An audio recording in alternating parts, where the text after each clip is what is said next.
In here we have some Zelos watches that are truly unlike anything I've seen from this brand before. But you know, seeing pictures is one thing and seeing something in the flesh is something entirely different.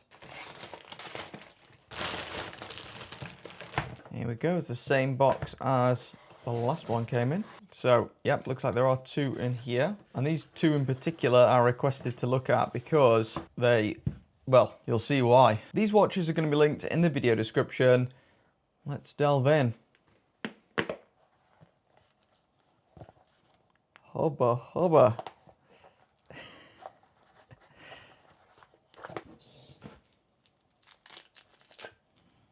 And here we go. So we have this new watch, which I think is called the Nova 2, I think. And you can pretty easily see why I was interested in taking a look at these two. This is the teal version on the left and the salmon version on the right. And unlike most Zelos watches, which are typically dive style watches, pilot watches, really rough and tumble timepieces, these are something very, very different for this brand. They're these super elaborately decorated dress watches with a ton of texture and a much more restrained case. Wow, that is the flattest case back I've ever seen on a watch. My goodness. Now, I wasn't provided with really any information about these before taking a look at them, just a brief rundown of the specs. And that really is absolutely flat, and it looks like a mechanical movement in there. Now, he did tell me the reason this watch is like semi-expensive is because of this movement. This is an ETA 7001. Looks like a hand-wound mechanical movement, and it's not one I actually know anything about. I've never encountered this movement before, but that's why prices for this one start at about $750, I think it was. It almost looks like the case back's missing. That should fit very flush. This one almost reminds me of some of the Seiko Presage dials, maybe slightly better. Then there's the salmon one, which is the one I was more interested in just because it's more unique. It's got this like guilloche dial with tons of ridges in a similar fashion in a way to the Citizen Ciosa, the new one. As you can see, part of the pattern is definitely comparable, but the ridges on this one are a little more prominent, and from the looks of it, the texture's slightly different in the chapter ring and in the small second section. Let's give that a wind up. So I noticed when maybe it's already fully wound, but when I wind that, the crown goes back. I'm not aware of this movement, so perhaps that's just a characteristic of this movement. Let's try the other one. Yeah, this as well. Wow. Interesting. Well, they were flat when they arrived, so I'm assuming that that is just a quirk of the movement. But the dial work here from my microbrand is pretty impressive. Now you can tell with this one that legibility definitely suffers as a result of the colour and pattern, but you really don't find many watches that have this vibe. This looks almost 1920s from a distance. I think this looks pretty smart. Zelos is a Singaporean microbrand, if I remember correctly. And unlike on some of their other ones where they use a logo at the top center, on these watches, it looks like it's at the very bottom center instead, just here, which I definitely prefer.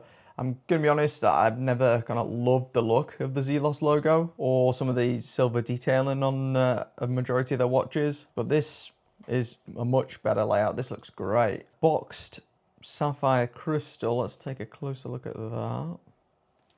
So yeah, definitely boxed is the right word for it. It's flat across the center, but also sapphire covering the rear apparently too. Now the case on these two models is stainless steel. It doesn't specify what grade of stainless steel. I would imagine 316L, but the more expensive watches, because these are available up to $2,000 US, the higher end ones use a tantalum LE, whatever that is. It's some experimental material used by certain luxury brands, but that one's definitely out of my wheelhouse. And there are some other dials too that come in slightly different patterns. Each one has its own unique character. My first impressions of the case finishing, it's all polished, which I'm going to be honest, it's never really been my thing, but I do quite like the angular nature of the case and the way it's cut. It's cut very nicely from the looks of this, and it definitely suits the dress watch vibe. This one in particular really suits the dress watch vibe. I'm keen to get these on wrist. So across the middle, 37 on the nose. Lug to lug, I've got it about 43.6. With the crystal, I've got this a bit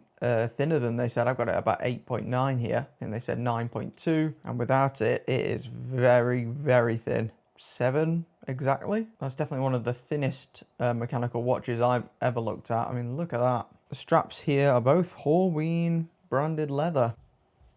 They feel really good. Perfect amount of plushness. Got a custom buckle on there too. That strap's going to wear in very well. But yeah, I'm keen to get these on the wrist because these should fit my wrist, and they should definitely give some of that early 20th century look. There's the salmon one. I mean, that just oozes Art Deco, that. And I'm a big fan of Art Deco, as you know from my Ben's Watch Club branding. I think that looks really nice. So my wrist is 6¼ inches. This fits me well. You could probably get away with this if you've got about 7-inch wrist, but if you're, 7.5 inches plus, this is definitely going to be too small unless you're really after that.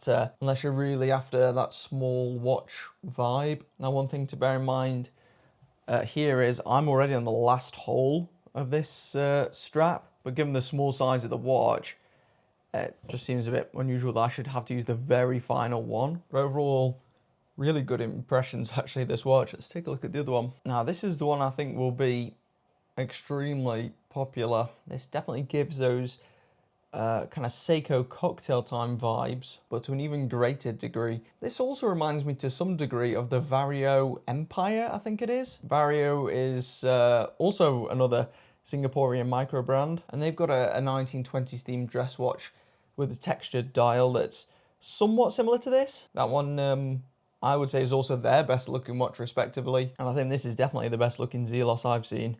Look how thin that is on the wrist. No word on the water resistance of these ones yet. It doesn't say on the back either. And the crown, as you may have guessed for a manual wind, is just a push-pull crown. So perhaps that'll be a weakness of the watch, but the dial at least is very, very special. So yeah, very unique watch here, the Zelos Nova 2. For full clarification, the paid promotion pop-up is because these are review sample watches. They haven't actually paid me any money to say anything in particular about these, but I'd love to get some macro shots of these. They look fantastic. Yeah, the link below.